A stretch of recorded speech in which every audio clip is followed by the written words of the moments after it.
Hello everybody, welcome back to your fifth and final review video on Unit 4, Bonding and Naming. So if you've made it this far, congratulations. Thank you so much for sticking with me.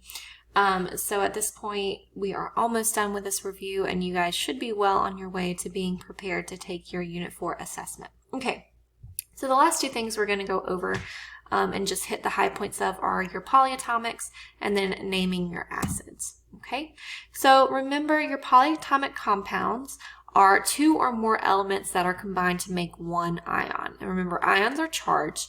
So when we look at polyatomics, the charge is going to apply to the entire compound, right? So instead of just one element.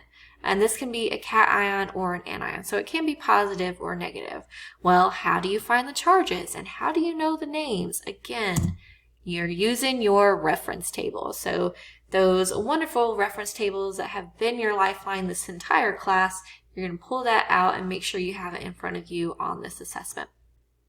So here's your list of your polyatomic ions along with their charges. So anytime you need to look at this and figure out where a charge is coming from, you just look at your reference tables. You're not expected to memorize it, but if you do enough practice problems and you do it enough, you'll start to recognize certain polyatomics. Okay, so remember there is a crisscross method for your polyatomics, just like there are for your ionics. So your steps here, you're going to write the symbol for each element. Okay, so the example here we're doing is magnesium nitrate, which from your table is NO3. So we're going to write our symbol. So we've got magnesium, which is Mg, and then nitrate, which is NO3. Then we're going to write the charge for each. So magnesium, again, you remember your charges for your ions come from your periodic table, paying attention to their valence electrons. And then for your polyatomics, they come from your reference table. So we've got Mg2+, right? And then our charge that applies to our entire polyatomic nitrate is going to be 1-. So we've got a 2+ on the magnesium, and we've got a 1- on our nitrate polyatomic. We're going to crisscross the charge to the opposite element, just like we did for our ions or our ionic bonds. Okay, so we're going to grab this 2+ off of this magnesium, and we're going to cross it to our nitrate. Okay, so this is going to apply to the entire nitrate polyatomic. Okay, then we're going to grab this 1- that's on our nitrate and we're going to cross it to our magnesium.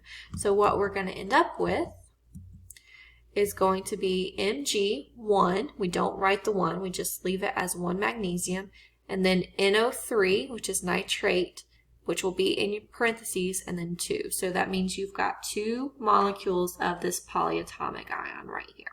Okay, so again, just like your ionic bonding, you are going to drop that charge but keep the number.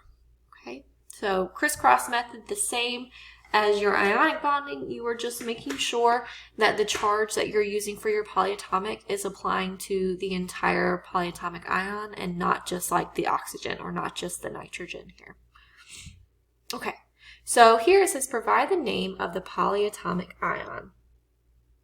Okay, so here we've got Na2SO4, right? So this is going to, and again, our naming for our polyatomics are going to follow the similar naming for the ions. So we're going to name the metal first.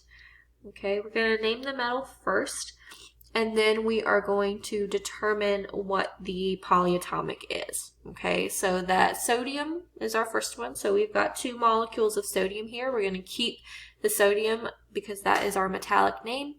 And then we're going to look to our polyatomic table for the SO4. And we find that SO4 in our table is sulfate.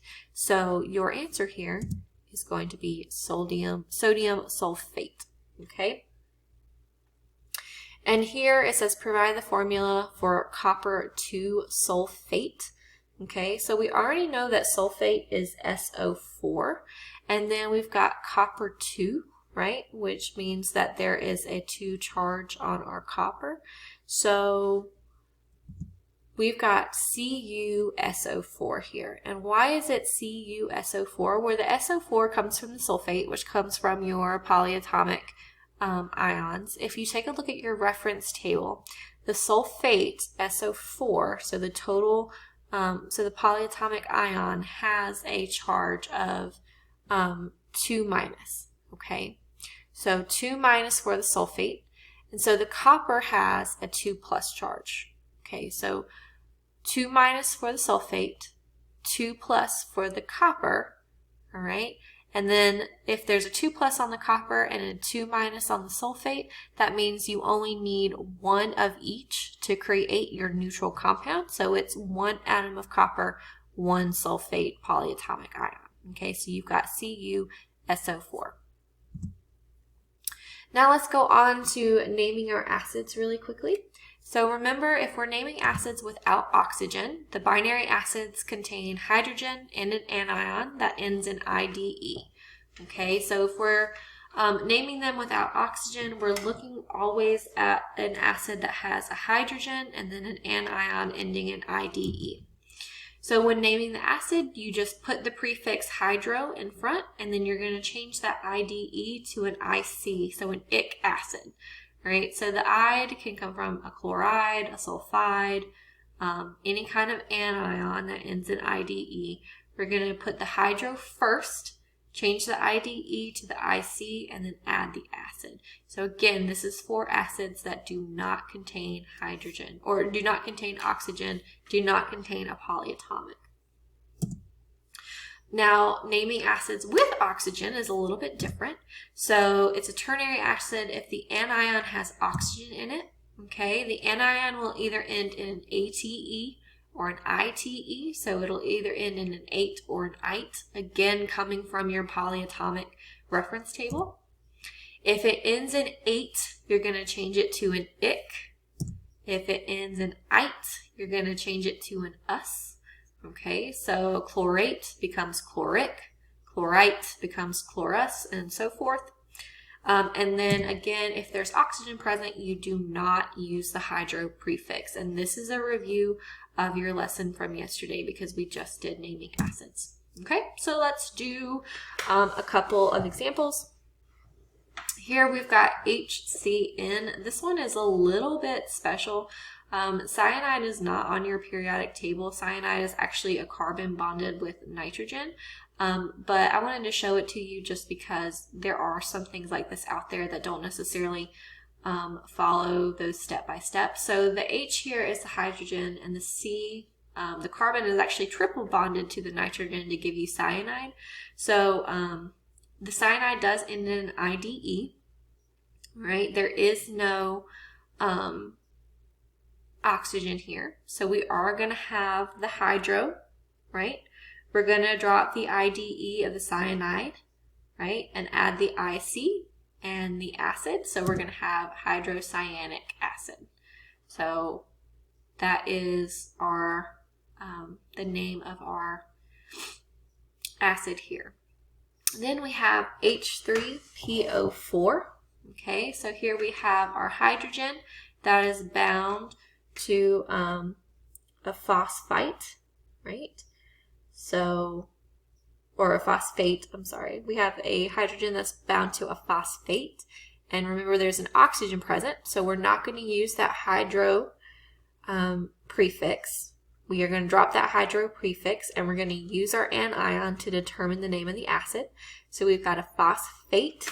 Anytime you have a phosphate, the ate is going to turn to an ic, right? And for this phosphorus, we're going to keep the OR, so we're going to have phosphoric acid. So the ate, the phosphate, we go back to the original name of the phosphorus, and it's going to be phosphoric acid. The ate goes to IC.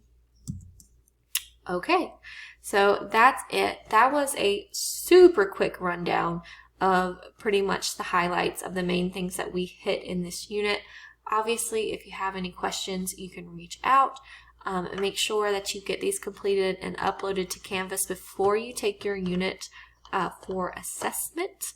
And again, if you have any questions, let me know. Go back and watch your original lessons for all of this information if you really do need it. And then also just be looking at your notes to be prepared for your Unit 4 assessment. So you guys are almost done with your Unit 4, and you are almost done or working your way towards spring break. So if you need anything, let me know, and good luck with your studying.